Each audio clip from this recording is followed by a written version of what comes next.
Hey everyone, it's Nolan Wheeler, and welcome to another episode of Modern Work Mondays. As always, I have my co-host with me, Mr. Jeff Strasser, Microsoft. Great to see you again, Nolan. Great to see you, buddy. We've got a longer one today, Jeff, because we've got some people who know what they're talking about with us today. We've got Gregg London, who's going to help us understand this whole migration from barcode to GS1. And then, of course, we also have, and Chase, introduce yourself before we hand the floor over to Gregg to bring us up to speed. But Chase, thank you for joining us today. Sure, I'm glad to be here. Chase Binnie, CEO of Retail Wire. So my job is to really stay up to speed of what's happening in retail. I probably have more questions than answers on this one, but I'm happy to be here. Well, I think that makes three of us before we hand this over to Gregg. Gregg, what are we doing? Where are we going? And then we're going to just pepper you because we've got more questions, as Chase said, than we have answers on this one.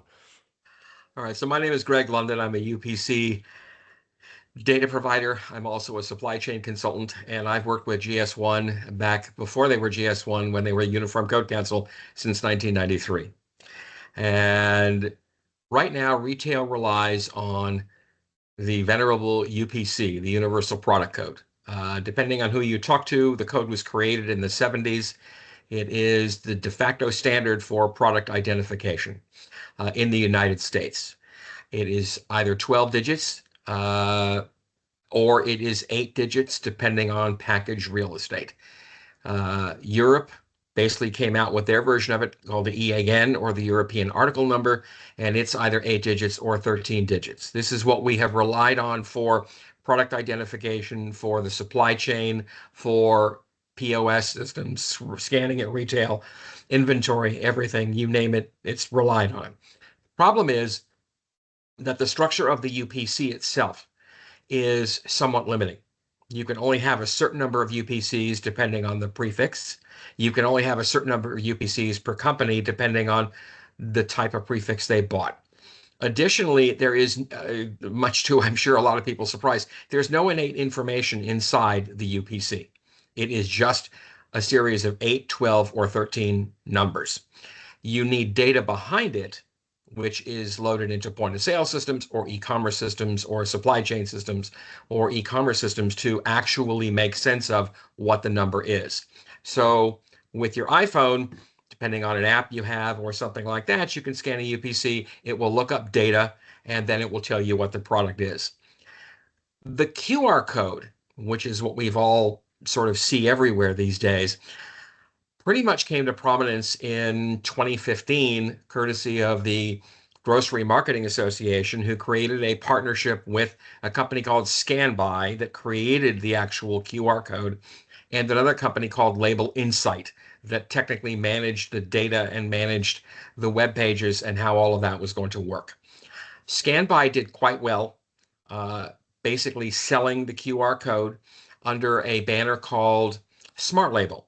And if you look at a number of products these days, at grocery, you'll see the 2D, or rather the QR code, it'll say Smart Label on it. You can scan that with your phone. It will take you to a web page. It will show you varying degrees of information. The QR code was, and then of course the QR code use has morphed into almost everything these days. But fundamentally, the QR code is just a bucket for 1,024 characters, which is enough for, in effect, a web page. So if you wanted, for sake of argument, 19 Crimes Wine has a QR code, you can scan it. It takes you to a web page that will give you wine pairings. It'll give you a link to a video tour of the winery. It will give you background on the wine. It will do all sorts of things. So it's truly a marketing engine, if you will. Commerce is what it's used for. The latest and greatest use, if you will, is this just literally just got started. Whole Foods has a store within a store that's powered by a micro fulfillment center, and you scan a QR code at a kiosk for products that Whole Foods does not normally sell: Coca-Cola, Tide detergent, paper towels, etc.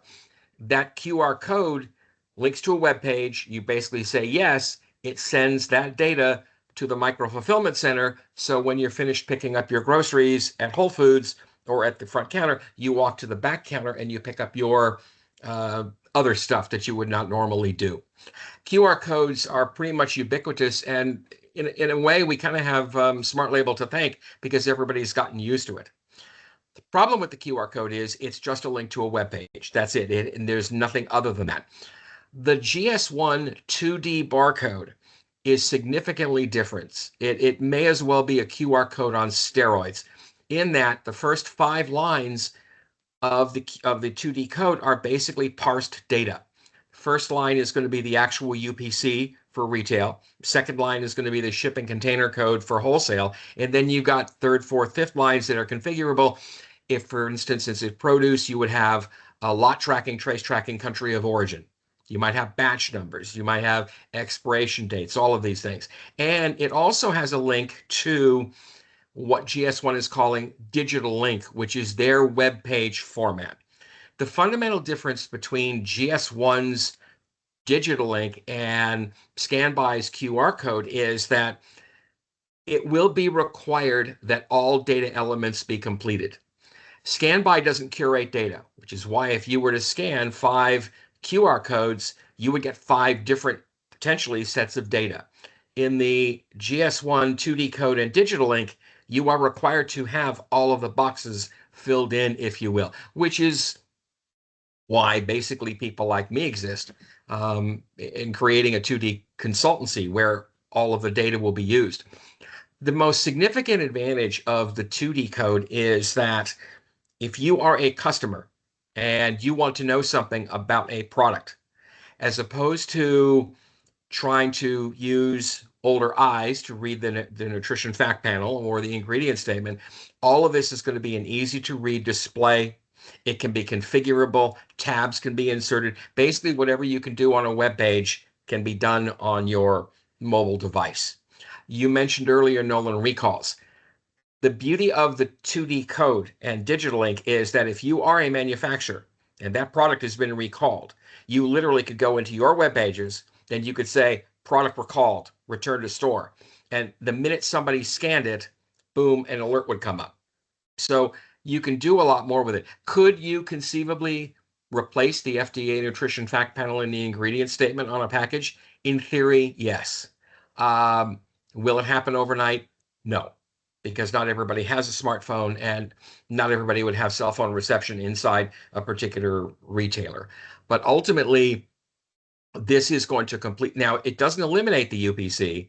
It's just a different variation of it, but it will add more power to it. So the 2D code doesn't have any information other than a few lines, but the link to a web page does. And that's going to really enhance marketing, sales, health and wellness.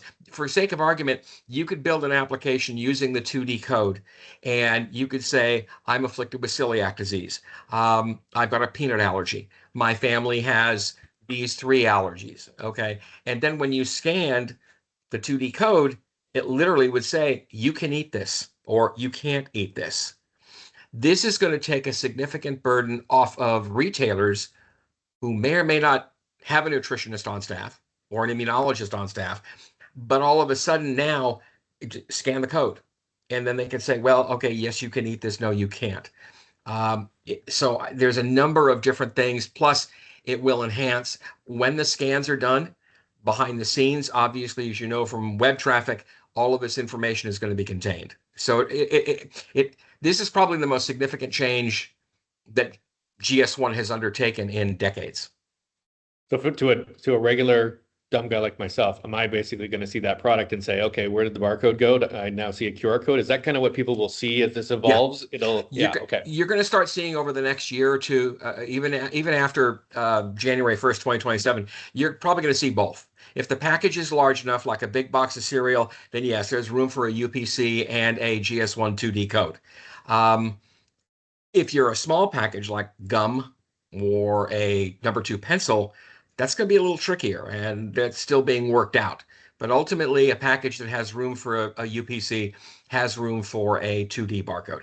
And in theory, I wonder, is there a scenario where, like, let's say the package is small, but the retailer is using ESLs, that the 2D barcode could potentially also be displayed on the shelf label? Yes. Right? And that way you could get more information, but maybe not take up the real estate. Yeah, on the back there's and stuff. the current crop of ESLs that are running out from companies like Fusion are too small. The ones that at least are on the shelf, they're too small. But Display Data and a couple of others actually have where the displays are larger, and a 2D barcode could be put there so they can scan that code and do that. Again, it's a question of you have to have the 2D code in the first place and then the data behind it. So yes, it could be done. The Again, the beauty of the 2D code is all of the power that's in the code itself and in the digital link page, which makes it incumbent upon manufacturers to provide a level of information that they typically are horrible at providing. Yes, you can see the nutrition fact panel on boxes, you can see the ingredient statement, the allergen statement, all the warnings, etc. The problem is that most people, and I think I was in a seminar recently where they were talking about something like 50 or 60% of the people do not understand what the fact panel is. They don't understand what the ingredient statement is. They don't understand the allergens.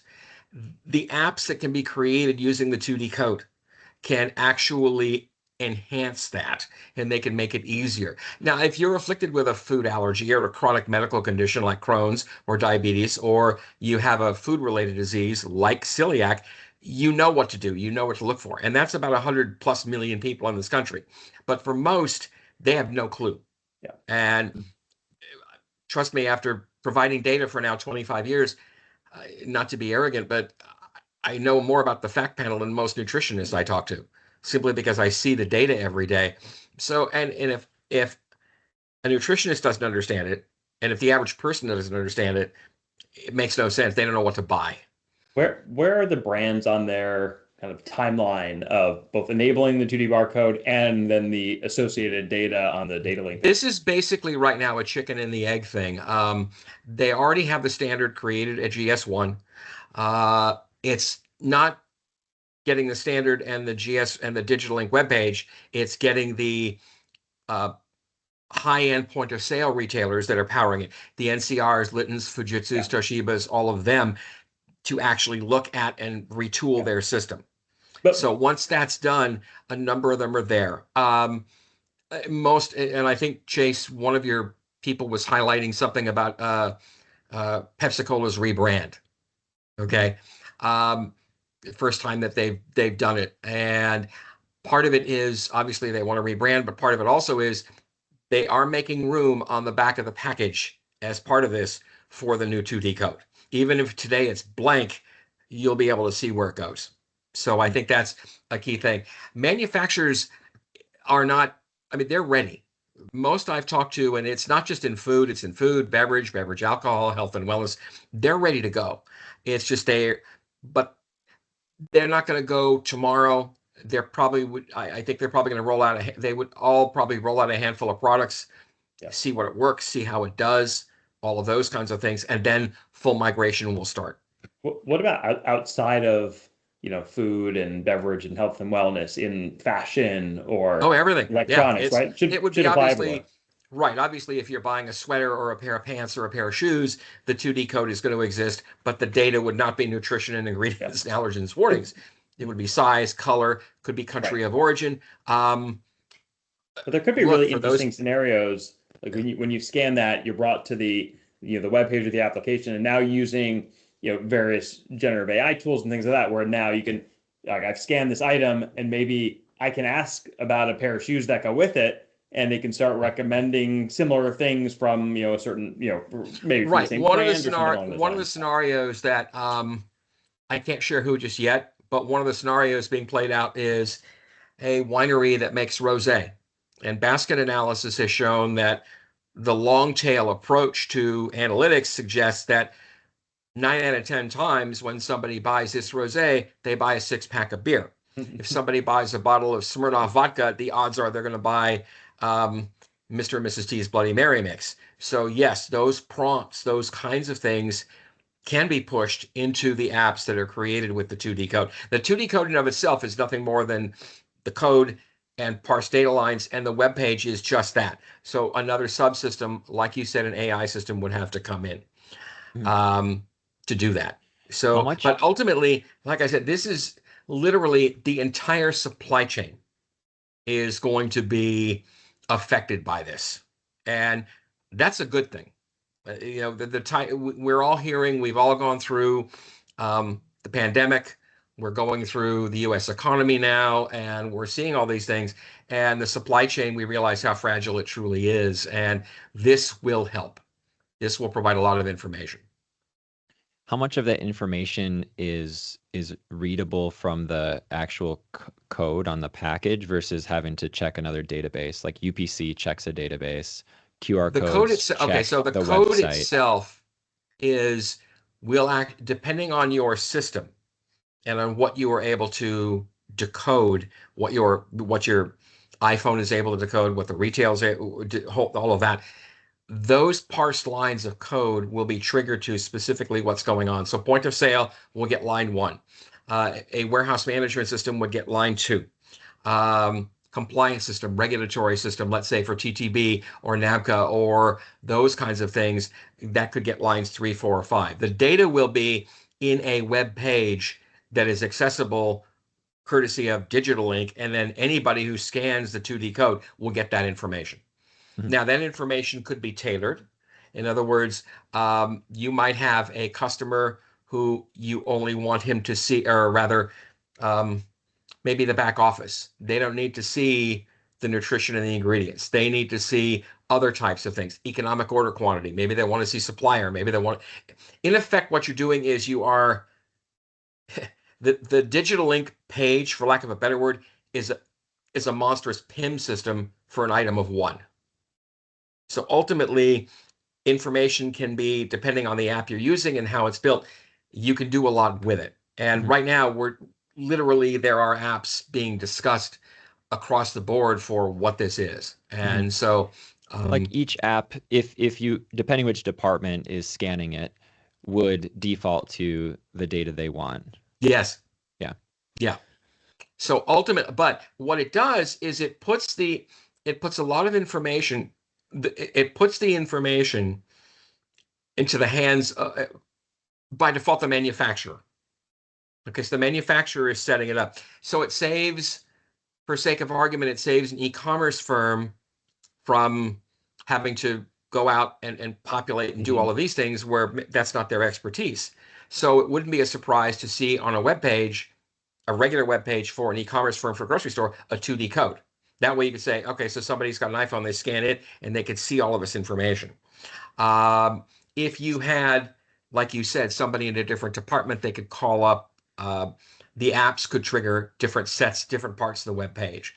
But also at the same time, which is something that I'm working on in my consultancy, the ability to have a highly modified product information management system to where the manufacturer, they can upload if they want. We will already have most of the data curated, but if they wanted to add things to it, they could.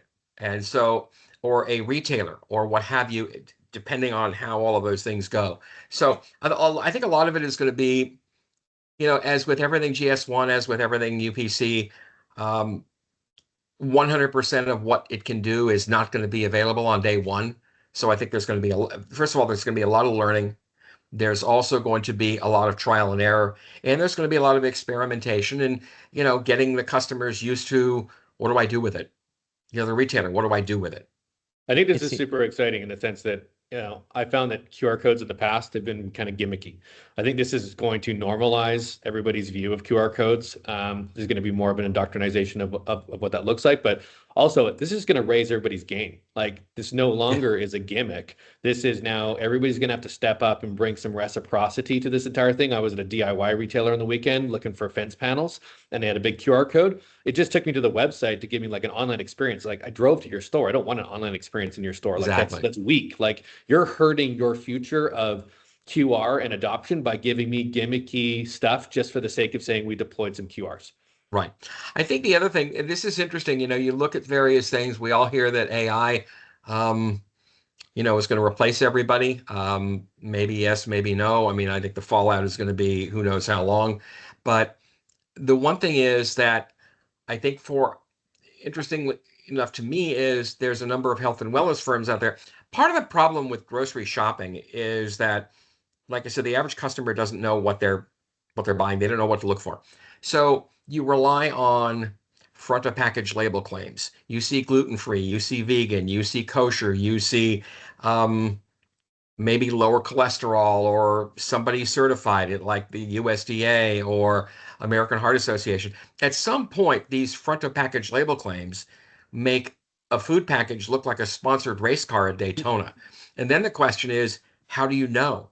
And so the incumbent part here is going to be really interesting, because a lot of these food and beverage companies have somewhat handed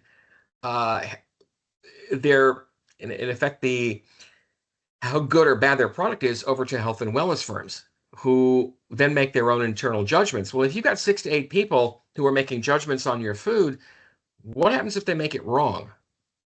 Okay, could they hurt a brand? Absolutely. Case in point, there was a very good food rating system years ago called NuVal. Relatively simple metric to create the NuVal, but the problem was Gatorade, they gave a score of 22 out of 100 because it was very high sugar. Okay, if I have food poisoning, I don't care about sugar. I want electrolytes. Gatorade is the highest electrolyte, substance there.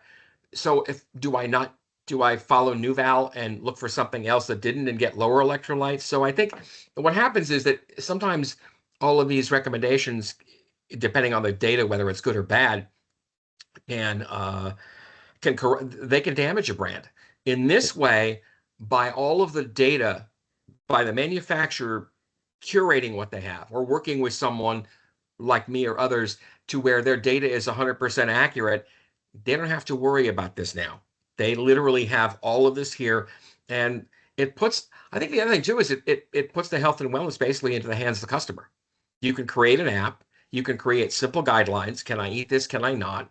And then you can go from there. Or if you want to talk to the grocery store, you can do that. So I think, again, there's a lot of things going on, like wine, for example. How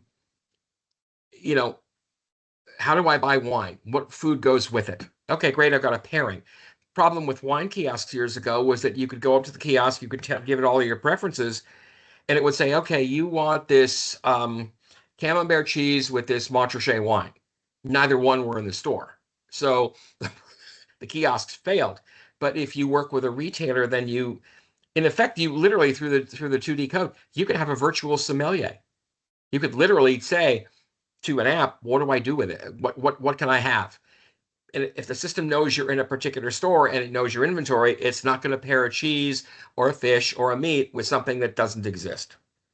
All right. So Greg, we are almost at time here, and I want to get one last chance to hit you. So Jeff, wrap with one question over the Gregg, or close over the Chase, and then we'll call this, because I think we could probably do this again and again and again. I'm so excited to do the first one, but Strasser, close up your side of the house, my man. I'm just, I think it's an amazing opportunity and kind of unlock for more information, more data, which can unlock not only better consumer data, but also new experiences for the consumer, and probably better information for the store employee as well, and easier access to that information, which is really exciting. Yep. Chase. We've already heard that retailers struggle to get this data from suppliers. And so my question would be, how big of a struggle is this going to be for suppliers to fill this out? You know what?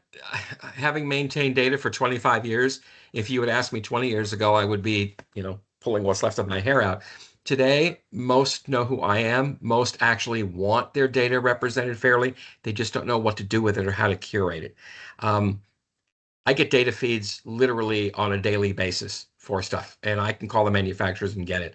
I don't think it's going to be as hard for the suppliers. I think what will be a little bit tough, which you'll have to be training, is the enhanced information a la marketing, videos for a wine tour, pairings, what do you eat this food with? What do you not eat this food with?